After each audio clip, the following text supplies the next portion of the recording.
중동 전쟁이 보름째 이어지고 있는 가운데 석유 시설 공격과 반격 위기가 커지고 있습니다. 이틀째 100달러를 돌파한 국제 유가가 더 치솟는 건 아닌지 우려도 커지고 있는데요. 관련해서 김덕일 아세아문제연구소 중동 이슬람센터 연구위원과 이야기 나눠보겠습니다. 어서 오십시오. 네. 자, 먼저 이란의 하르그 섬 트럼프 대통령이 공격을 했다 이렇게 언급을 했습니다. 여기가 이란 석유의 심장이라고 불리는 곳이라고요? 예, 그렇습니다. 지금 호르무즈 해협이 지금 이슈로 떠올랐는데요. 하르그 섬 같은 경우에는 호르무즈 해협 안쪽에 들어가 있습니다. 그래서 페르시아만 안에 있는 섬이라 보시면 되겠고, 이란의 이란이 이제 석유를 생산하고 수출한 것을 이제 모아두는 곳인데, 이쪽에 대략 이란이 생산한 석유의 90%가 있는 이제 석유 터미널이 있는 곳입니다. 그런데 이제 이곳을 트럼프 대통령이 이제 공격했다고 얘기를 했는데요. 예. 이 중요한 석유 시설은 이제 공격하지 않았고, 어떻게 보면 이란의 가장 중요한 시설이라 할 수 있는데, 여기는 공격하지 않고 일단 하르그 섬에 있는 군사 시설 같은 것들을 이제 공격하는 것으로 좀 전해지고 있습니다. 그래서 호르무즈 해협을 이란이 봉쇄하고 있으니까요. 그것을 어떻게 보면 압박하기 위해서 해제하도록 압박하기 위해서 이란 정부가 가장 중요하게 생각하고 있는, 이란이 하여튼 원유를 통해서 지금 경제를 유지하고 있으니까요. 예. 가장 그 핵심부라고 할 수 있는 하르그 섬의 공격을 선택한 것으로 보입니다. 예. 석유의 심장이라고 불리는 걸 보면 경제 핵심 에너지 인프라 그 중심을 공격한 거라고 볼 수 있겠는데, 글로벌 원유 공급에 뭐 추가적인 차질이나 이런 거는 걱정 안 됩니까? 우선 지금 호르무즈 해협 그리고 지금 하르그 섬 같은데 긴장이 조성된다는 것만 하더라도 제가 봤을 때는 또 유가 또 금융시장 같은 데 안 좋은 영향을 줄 것 같긴 합니다. 예. 진짜 아직까지는 이제 트럼프 대통령이 석유 시설은 건드리지 않았다는 걸 얘기를 했고요. 만약에 호르무즈 해협 봉쇄를 이란이 계속한다면 그 다음에는 정유 시설을 공격할 수 있다, 이런 글을 이제 또 SNS에 남기기도 했습니다. 그래서 아직까지는 정유 시설 공격 안 했지만 또 이란이 어떻게 대응하느냐, 또 호르무즈 해협을 봉쇄하느냐, 아니면 또 그것에 상대해서 트럼프 대통령이 또 하르그 섬의 석유 시설까지 공격하느냐, 여기까지 어떻게 될지를 계속해서 숨죽이면서 바라봐야 할 것 같습니다. 예. 그러니까 호르무즈 해협 봉쇄를 좀 풀도록 예. 공격을 한 건데, 이란이 뭐 풀 가능성이 있겠습니까? 현재로서는 이란이 가진 카드 중에 하나가 이제 호르무즈 해협 봉쇄 카드입니다. 이거 외에 아직까지는 이제 뭐 탄도미사일을 자랑했습니다만 그것까지 등장하지 않는 거 봤을 때, 제가 봤을 때 오히려 이란이 가지고 있는 가장 중요한 카드, 그리고 모스타바가 어제 첫 그 메시지를 남겼을 때도 호르무즈 해협을 계속해서 지렛대로 사용했다는 얘기를 했습니다. 봉쇄를. 그런 점에서 호르무즈 해협을 지금 현재 타격만으로 봉쇄하기는 좀 힘들어 보이긴 하고요. 그래서 이란과 호르무즈 해협을 둘러싼 미국 간 또 트럼프 대통령 간의 어떤 기싸움은 계속될 것으로 보입니다. 예. 자, 이런 트럼프 대통령의 발언이 나온 이후에 이란군은 즉각 반격을 경고하고 예. 나섰습니다. 그러면서 만약에 우리 석유 시설을 공격한다면 우리도 중동 지역에서 미국과 협력하는 석유 시설들을 공격할 것이다라고 경고를 했고요. 그리고 조금 전에 저희가 속보로도 전해드렸습니다만 이라크 바그다드에 있는 미국 대사관이 공격을 받았다라는 소식이 전해지고 있습니다. 어떤 이유라고 보십니까? 어떻게 보면 이제 자신들이 가장 중요하고 이제 석유의 생명줄이고, 이란이 지금 이 부분을 그때부터 계속 공격하면 안 된다고 해서 경고를 해왔습니다. 이제 가장 강경파로 분류되는 국회의장도 이제 그런 얘기까지 했었는데요.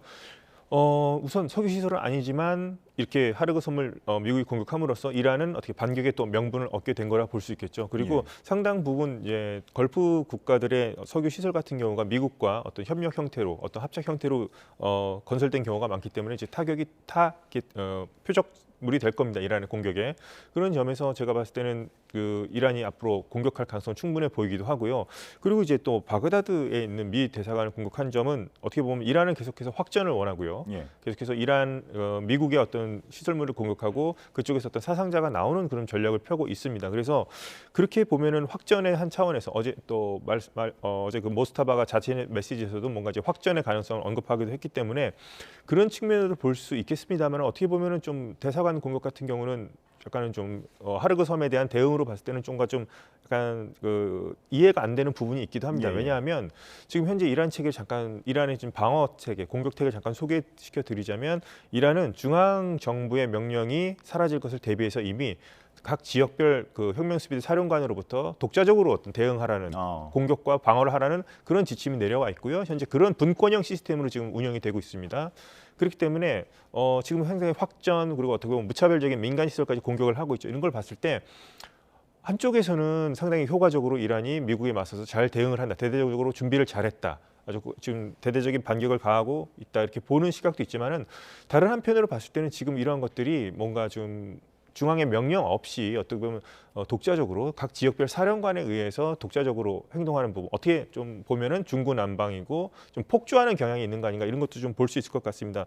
하나 또 제가 예를 들자면 지금 튀르키예를 향해서 이란이 공격을 3발의 미사일을 3번째 지금 발사한 게 드러났는데요. 예. 이럴 때마다 항상 이제 이란 정부에서는 우리의 뜻이 아니었다 이렇게 얘기를 하고 뭐 오발이었다 이런 얘기까지 나오면 외교부가 나서서 이란 외교부가 나서서 수습하는 형국입니다. 이런 걸 봤을 때 어떻게 보면 강경한 대응 또 하면서 외교적인 그런 뭐 메시지를 주고받는 것 아니냐 또 이번에 또 튀르키예 국민들을 향해서 우리는 뭐 형제가 있고 친우정을 나누자 뭐 이런 식으로 이란 외무장관이 메시지를 냈지만 다른 면에서 보면은 이게 외교부와 중앙에 있는 테헤란 외교부와 지금 각 지역별 혁명 수비대 간에 뭔가 조율이 안 되는 건 아닌가 두 가지 측면으로 볼 수 있거든요. 투트랙 전략이냐 아니면은 뭔가 지금 어떤 그 명령 체계에 혼선이 있는 건 아닌가 그런 가능성도 저는 충분히 있어 봅니다. 후자의 가능성.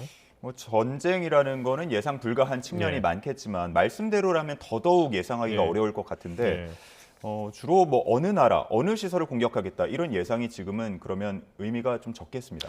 지금 미국 관련 시설, 그다음에 미국과 관련된 석유 시설, 미군 기지는 첫 번째 타겟인데 지금 보게 되면은 뭐 튀르키예는 지금 뭐 튀르키예 물론 미군 기지가 있긴 합니다. 나토 공군 기지도 있긴 한데요.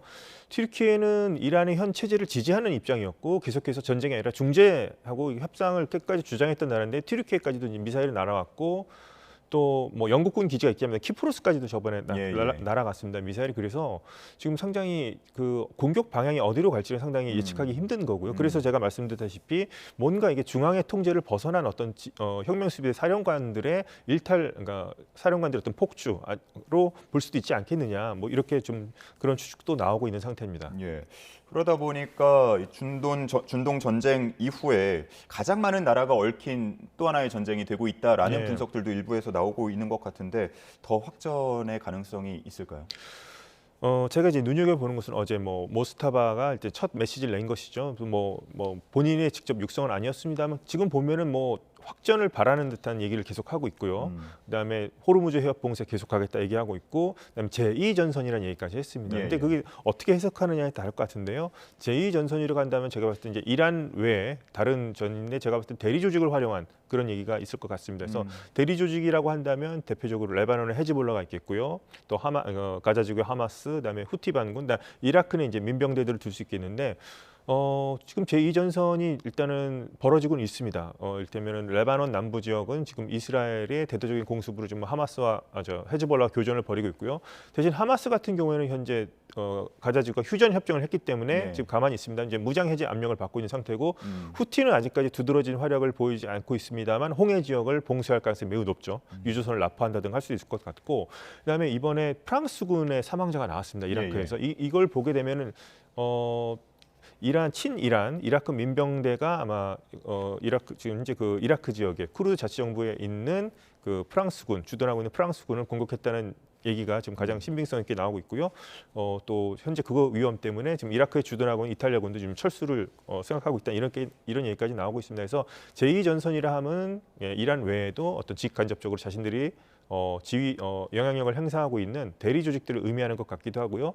더 나아가서는 어떻게 보면 자신들이 직간접적으로 관여하지 않더라도 어떻게 보면 개인 단위의 어떤 테러를 의미하는 거 아닌가. 좀 이건 상당히 좀 불안한 예감인데 이걸 막을 수가 없는 거죠. 개인 단위의 테러. 그래서 뭐 고독한 늑대라고 하는 그런 개인 단위의 그런 사람들이 있는데 예를 들어서 뭐 하메네이 죽음에 대해서 분개하거나 어떤 시아파 이슬람 지금 많은 성직자들이 뭐 이것은 성전이라고 주장하는 사람들도 있습니다. 보복해야 된다고. 그래서 그런 어떤 그 발언에 대해서 극단주의적인 어떤 사상을 가진 어떤 젊은이들에 의해서 뭐 테러 공격 같은 것들이 유럽이나 미국 같은 데서 벌어질 수도 있지 않을까. 그런 점에 대해서는 좀 상당히 좀 우려하고 있습니다. 일단 뭐 지금까지는 한치 양보도 없는 싸움이 벌어지고 있는 건데 트럼프 대통령이 다음 주에는 더 강력한 공격을 할 것이다 이렇게 밝혔습니다. 어떤 부분을 예상해 볼 수 있을까요? 뭐 트럼프 대통령, 뭐 미국 지금 뭐 국방부도 보면 계속 매일 더 강력한, 또 매주 이제 강력한 공격이 벌어진다고 하는데요. 아직까지도 이제 군사 목표가 더 처리할 군사 목표가 있다는 것으로 볼 수 있을 것 같기도 하고요. 그런데 지금 상당 부분 미국 정부가 발표하는 것처럼 뭐 해군, 그다음에 방공망, 공군력은 사실상 지금 이란이 없다고 봐도 되는 상태까지 왔습니다. 그래서 어떠한 더 목표가 있을까 생각해 본다면 제가 봤을 때는 아직까지 해결을 하지 못한 게 이란 내에 있다고 하는 60%까지 고농축된 우라늄 450kg의 행방입니다. 이것을 과연 트럼프 대통령이 더 공세를 하겠다고 하는 이 작전에 포함될지 안 될지는 모르겠습니다만 제가 봤을 때 이것의 행방이 상당히 좀 묘연하고 이것을 어떻게 처리하느냐가 앞으로 제가 봤을 때는 이란과의 어떤 협상 국면이라든가 아니면 미국이 더 전쟁을 계속해서 자신이 어떻게 승기를 잡았다고 할 때까지 선언할 때까지 봤을 때는 이것이 가장 저는 문제가 될 것 같기도 합니다. 이것을 어떤 작전으로 해야 될? 그래서 지난번에 뭐 공수부대를 투입할 수 있다는 얘기도 나왔었고 하는데요. 그래서 제가 봤을 때는 뭐 더 강력한 군사 작전을 벌인다는 것은 제가 봤을 때는 군 기지 시설이라든가 뭐 탄도미사일 공장 같은 것을 더 공격할 수도 있겠지만 아무래도 제가 봤을 때 관건은 하여튼 60% 고농축 우라늄의 행방을 아마도 미국이 계속 추적하지 않을까 생각해 보겠고요. 이것이 위험한 이유는 조그만 이제 수주 안에 이것이 90%까지 농축을 하게 되면은 핵무기를 만들 수 있다는 거겠죠. 9기에서 10기, 11기까지의 핵무기를 만들 수 있다는 점에서 제가 볼 땐 미국은 아무래도 이것을 가장 지금 염두에 두고 있을 거라 생각하고 있습니다. 예.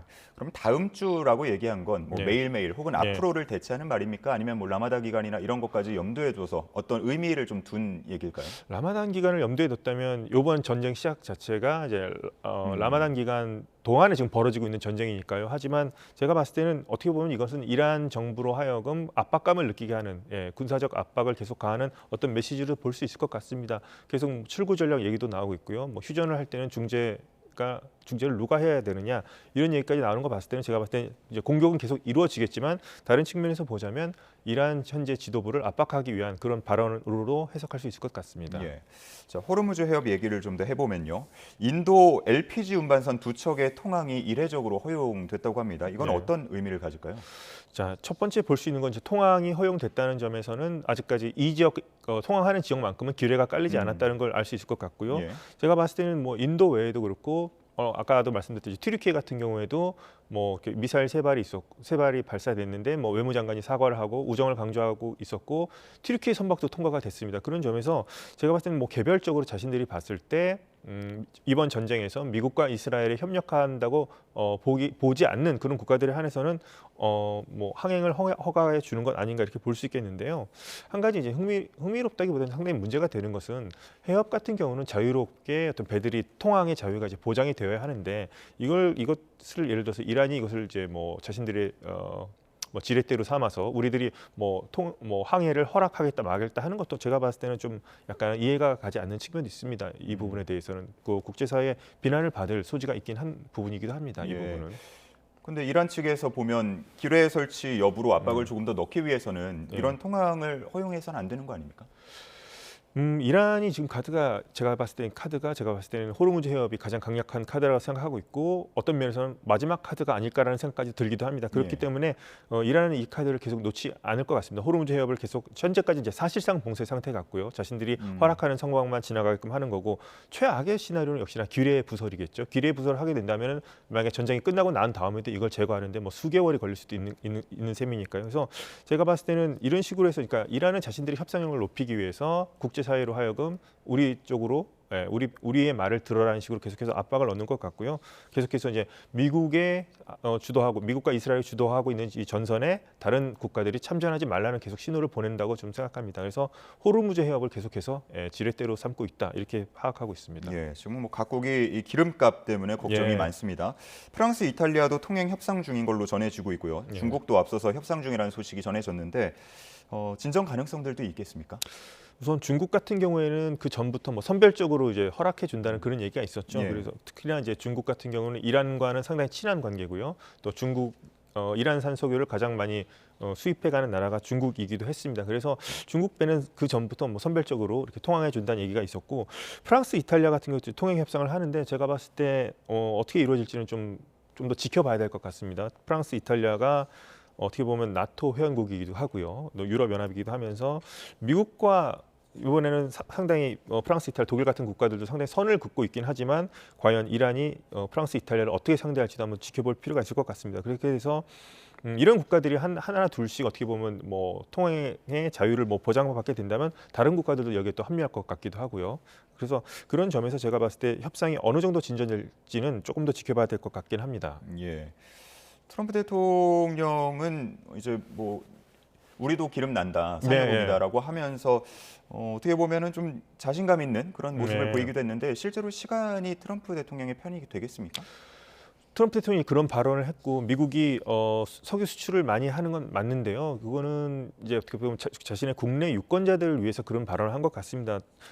물론 미국이 석유를 수출 많이 하고 하긴 하지만 그 휘발유 값이나 이런 거 봤을 때는 미국 국민들도 자동차를 타고 다니고 물가 부담을 느끼지 않겠습니까? 유가 상승에 대해서. 그래서 그런 부담을 좀 불식시키기 위해서 그런 발언을 한 것으로 보이고요.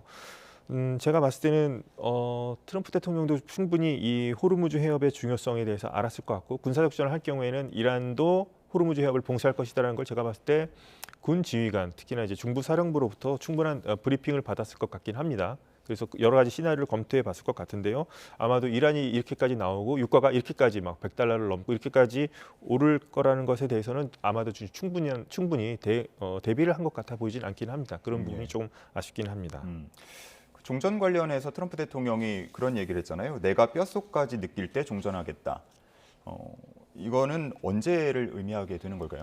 이거는 이제 트럼프 대통령만이 알고 있을 것 같고요. 또 트럼프 대통령 계속해서 또 말을 또 바꿀 수도 있겠죠. 그래서 종전 선언 자신들이 승리했다고 본인이 느끼기에 승리했다고 느낄 때 승전 선언을 할 것 같은데 제가 봤을 때는 예를 들어서 상당 부분 지금 이란의 군사시설을 완전히 파괴했기 때문에 지금 승리 선언을 할 수도 있는 상황이라고 봅니다. 제가 봤을 때는 기준은 이제 트럼프 대통령의 뜻이겠지만 하지만 여기서 봤을 때 더 남은 군사 목표도 이제 처리를 해야 되겠지만 미국 입장에서는 근데 여기서 이제 기준점이 되는 국가 중에 하나가 바로 이스라엘입니다. 이 전쟁은 미국과 이란 간의 전쟁이기도 하지만 이스라엘도 좀 참전한 전쟁이고요. 이스라엘의 어떤 지분이 상당한 전쟁이기도 하죠. 그래서 제가 봤을 때 뼛속까지 본인이 느낀다고 얘기를 하지만 이 부분에 대해서는 아마도 네타냐후 총리와도 계속해서 얘기를 하면서 어느 정도까지 하면은 될지 이런 부분에 대해서는 이스라엘과 공조가 필요할 것 같은데 또 이스라엘과 또 미국 사이에 또 목표가 또 다른 점도 있거든요. 그래서 이 부분에 대해서는 또 앞으로 어떻게 될지 또 미국과 이스라엘의 또 반응까지도 한번 계산해 봐야 될 것 같습니다. 그리고 또 변수가 될 수 있는 게 새 최고 지도자죠. 모지타바 하메네이의 뭐 추가적인 발언 혹은 어떤 상황에서 어떻게 모습을 드러낼 것인가 이 부분일 것 같은데 뭐 일각에서 나오던 사망설 같은 경우는 지금 뭐 가능성은 어떻게 보시는지요? 제가 봤을 때 이제 첫 메시지를 냈다고 해서 이제 봤는데 이걸 이제 대독을 하는 형식이었습니다. 그래서 만약에 부상이라도 경상이었다면 충분히 육성으로도 본인의 메시지를 전했을 수도 있을 것 같은데요. 지금 또 이것도 대독을 한 부분도 계속해서 여러 추측을 나올 수밖에 없는 상태인 것 같고 그리고 이제 등장하지 않고 있는 점을 봤을 때는 아마도 뭔가 상당히 불편한 부분이 있지 않을 것인가 충분히 추측을 할 수 있을 것 같습니다. 그런데 제가 봤을 때는 이번 이제 라마단이 이제 좀 있으면 끝납니다. 3월 20일 날 끝나고 공교롭게도 이란 전통 명절 우리의 설날에 해당되는 새해가 공교롭게 또 겹칩니다. 라마단 명절이 그러니까 이슬람 금식월 성스러운 달이 끝나고 명절 시작되고 이란 전통 새해가 이제 들어오면은 여기서는 그래도 뭔가 모습을 보여줄 필요가 저는 있어 보이긴 합니다. 그래서 집단 기도를 이끈다든가 어떤 메시지를 내는 것들이 상당히 중요한데요. 여기까지도 나타나지 않는다면은 뭔가 정말 신변에 큰 문제가 있다고도 볼 수 있을 것 같습니다. 만약에 예를 들자면 뭐 생존에 있다고 하더라도 뭔가 의식이 없는 거 아닌가, 뭐 언어를 지금 제대로 구사할 수 없는 거 아닌가 그런 것까지도 추측을 해볼 수 있을 것 같고요. 아니면은 뭐 아직까지 추측이긴 하지만 설마 정말 없는 것 아닌가라고 생각해 볼 수도 추측을 해볼 수도 있을 것 같습니다. 그래서 제가 봤을 때는 한번 3월 20일 전후에서 한번 그 고비가 한번 또 있지 않을까. 모스타바의 어떤 그 행방에 대해서는 이때 한번 또 짐작을 해볼 수 있을 것 같습니다. 단순하게 생각해서 신변 위협 때문에 모습을 드러내지 않은 채 계속해서 뭔가 지도를 하고 있다, 리더십을 발휘하고 있다 이렇게 볼 수는 없는 겁니까? 그렇게 볼 수도 있습니다. 이를테면 이제 신비주의 전략의 하나라고도 볼 수 있고요. 은둔형 지도자라는 어떤 그런 컨셉트로 나갈 수도 있을 겁니다. 이를테면 시아파 같은 경우에는 현재 12이만파라는 지금 이란이 종교를 믿고 있는데요. 이 12이만파가 941년에 지금 은둔으로 사라진 지도자를 기다리는 종교입니다. 그러니까 지금까지 기다리고 있는데 그것에 어떻게 보면 뭐라 할까요? 그런 컨셉트로 같이 이제 묻어가면서 본인도 은둔형 지도자로서 어떤 메시지를 남기는 그런 정치로 할 수 있겠습니다만 제가 봤을 때는 이런 것을 봤을 때 많은 지금 뭐 자신들의 어떤 지금 무스타바 하메니를 지지하는 사람이라든가 혁명 수비대 같은 경우는 이런 뭐 시나리오를 충분히 계획했을 수도 있고 이것에 대해서 동조할 우려할 수도 있겠습니다만 반대로 이 체제 안에 이 체제를 지지하는 사람 안에서도 모스타바를 반대하는 사람들 그리고 이 체제 자체를 이제 부정하는 많은 또 이란 국민들이 봤을 때는 상당히 의아할 수밖에 없을 거고요. 여기서 대해서는 상당한 논란과 또 어떤 반감을 가질 가능성도 없지 않아 보입니다. 예. 뭐 언젠가는 끝은 예. 나겠는데요. 어떤 방식으로 좀 마무리가 될 거라고 보세요? 이거는 이제 앞으로부터가 시작이겠죠. 이제 시작은 어떻게 보면 오히려 더 쉬울 수 있겠고 끝이 어찌나 중요할 것 같은데요. 현재까지 상황을 봤을 때는 너무나 강경 대응만을 지금 하고 있습니다. 최고 지도자라든가 트럼프 대통령 같은 경우도 최고 지도자는 피해 보복까지 얘기하면서 끝까지 항전할 것을 얘기했고요. 트럼프 대통령도 처음에는 이제 무조건적인 항복까지 얘기를 했습니다. 체제 뭐 전복까지 얘기했다가 무조건적인 항복까지 얘기를 했습니다. 그래서 최고 지도자라든가 트럼프 대통령 같은 경우에는 최고 명령권자 같은 경우는 지금 계속해서 강경한 입장을 계속 얘기할 것 같고요. 하지만 물밑으로는 계속해서 제가 봤을 때는 어떤 제3자를 통한 중재를 통한 어떤 휴전안이라든가 출구 전략 같은 것은 좀 충분히 논의가 되고 있을 것으로 좀 충분히 예상이 됩니다. 그래서 겉으로는 강대강으로 나가면서도 아래에서는 계속해서 상대방의 요구 조건을 어느 정도 양보할 수 있는가, 어느 정도 받아들일 준비가 돼 있는가 이런 식으로 해서 계속 협상 국면은 아래에서 진행이 될 것으로 예상되기 때문에 거기서 이제 어떤 합의가 빨리 이루어지느냐 안 되느냐에 따라서 그 시점이 결정될 것 같아서요. 그 부분에는 좀 확실히 좀 말씀드리기는 좀 힘든 부분도 있을 것 같습니다. 예. 미국 측이 모즈타바에 대해서 현상금도 걸었잖아요. 그러면 뭐 내부에서 분열 가능성이 나오거나 아니면 이란 국민들에 의해서 좀 전쟁이 종결되는 모습도 그려볼 수 있겠습니까? 지금 현상금을 걸었다는 거 봤을 때는 미국 측에서도 아직은 모스타바가 죽어있기보다는 살아있다는 가능성을 좀 높이 보는 것 같고요. 그렇다면 이란 내부 지도부 안에서의 분열 가능성이 있는가? 현재까지는 이제 겉으로 이런 독재 정권들의 특징이 뭐냐면 겉으로는 무너지기 직전까지는 뭐 균열되거나 동요되기 직전까지는 상당히 공고화돼 보이고 상당히 일체감이 있어 보이긴 하지만 저는 그런 가능성이 충분히 저는 있다고도 생각합니다. 왜냐하면은 지금 모스타바와 지금 혁명수비대 간의 서로 간의 어떻게 정치적인 결정을 통해서 이번에 모스타바가 최고 지도자 자리에 올랐는데요. 혁명수비대도 역시나 지금 봤을 때 하나의 덩어리로서 체제와 생존을 같이 하겠다, 명운을 같이 하겠다고 보는 시각이 많은데요. 분명 맞는 의견이긴 합니다. 근데 다른 의견을 조금 생각해 보자면 혁명수비대 같은 경우는 이제 최고지대에 충성하고 어떤 혁명 이념을 지키기 위해서 순교까지 각오한 그런 집단이라고 생각을 할 수 있겠습니다만 상당 부분은 혁명수비대를 다 바꿔 말하면 지금 저는 특권수비대라고도 부를 수 있을 것 같아요. 왜냐하면은 많은 특권이 주어집니다. 반대로 얘기하자면은 그런 특권을 얻기 위해서 혁명수비대에 가입한 사람들도 꽤 있다고도 볼 수 있거든요. 물론 사상이라든가 신앙심, 체제에 대한 충성심 같은 것을 검토해서 혁명수비대원이 되는 과정이긴 합니다만 분명히 안에서는 이렇게 획일적으로 볼 수 없이 어떻게 보면 뭐 생계를 위해서 아니면은 자신의 어떤 출세를 위해서 혁명수비대에 가입한 사람도 저는 있다고도 보고 그 사람들이 또 중간 계급 중간 단계 이하에서는 꽤 많다고도 생각을 합니다. 그런 점에서 이런 현상금을 내걸었다는 것 자체가 아마도 트럼프 대통령이라든가 미국 행정부 입장에서도 어떻게 보면 혁명수비대로 상징되는 이란의 공고하다고 보이는 그 지도부를 어떻게 균열시키기 위한 그런 작전으로서 한번 이런 얘기가 나오는 것 아닌가 생각해 볼 수 있겠습니다. 마지막으로 짧게요. 뭐 지금도 물밑에서 협상 중재를 하려는 국가들이 있을 수 있겠습니다만 미국과 이스라엘에 영향을 미칠 만한 국가가 어디가 있다고 보세요? 중재를 하려면은 우선은 이란 쪽과도 친해야 될 것 같고요. 미국과 이스라엘하고도 친해야 될 것 같은데 뭐 중재국은 뭐 서로가 하겠다는 국가들이 많습니다. 자신들의 어떤 국제 무대에서의 자신들의 영향력을 넓히기 위해서. 그런데 제가 봤을 때는 현재까지 트럼프 대통령은 뭐 러시아의 제안을 제3국으로 반출하는 것, 러시아로 고농축으로 반출하는 것에 대해서 푸틴 대통령의 영향력을 거절했다고 하지만 현재까지 미국 이스라엘 관계, 이란과의 관계를 종합했을 때 러시아가 유력한 후보 같기는 합니다. 미국 트럼프 대통령과 푸틴 간의 어떤 친분도 있고요. 이스라엘 내에는 러시아계 유대인들 비중이 상당히 높습니다. 그런 점도 있고 또 아시다시피 러시아는 또 친이란 국가이기도 하고요. 이렇게 해서 러시아가 중재할 수도 있겠습니다만 다른 국가가 나타날 수도 있겠고, 다른 어떤 여러 나라들이 같이 어떤 집단적으로 휴전을 같이 논의할 수 있을 것 같기도 하고 한 나라가 아닐 수 있다. 한 나라도 아닐 수 있다는 생각 해보기도 합니다. 알겠습니다. 자, 오늘 말씀은 여기까지 듣도록 하겠습니다. 김덕일 고려대 아시아문제연구소 중동이슬람센터 연구위원이었습니다. 고맙습니다.